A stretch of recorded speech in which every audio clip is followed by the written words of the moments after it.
साथियों नमस्कार। परमपिता परमात्मा का जिस भी ब्रह्मज्ञानी या भक्तों ने आत्म साक्षात्कार किया है, उन संतों भक्तों और ब्रह्मा ज्ञानी ने जो परमात्मा का आत्मानुभव हुआ है, उसे जस का तस शास्त्रों में लिख पाना असंभव है। या यूं कहे, जिन भक्तों को परमात्मा के दर्शन हुए हैं, उस अनुभव को शास्त्रों में हमारे संत महापुरुषों ने वर्णन अवश्य किया है और अपनी आत्मानुभूति को बताया भी है, लेकिन उसका जस का तस पूरी तरह उस दर्शन अनुभव को बता पाना संभव नहीं।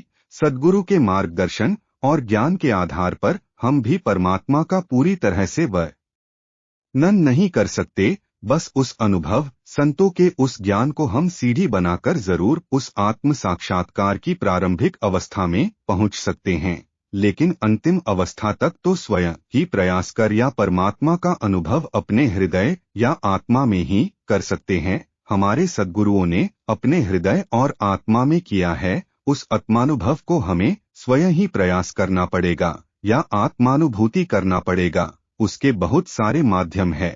परमात्मा के विरह में अकेले में अश्रुधारा प्रवाहित कर, परमात्मा की याद में भाव विभोर होकर, एकांत में उस परमपिता परमात्मा का ध्यान मुद्रा में बैठकर और परमात्मा के भजन तल्लीनता पूर्वक गायन कर, मंत्र उच्चार, परमात्मा की याद में ध्यानमग्न होकर नाम स्मरण, नाम संकीर्तन, इन सब के माध्यम से हम आत्म साक्षात्कार कर सकते हैं। यदि हमें वास्तव में आत्म साक्षात्कार, आत्मदर्शन, परमपिता परमात्मा का अनुभव हो गया तो समझना आप धन्य हो गए, और उस आत्मानुभूति को आप बखान नहीं कर सकते, बस थोड़ी सी अनुभूति को सत्संगी भक्तों के साथ शेयर कर सकते हैं बस।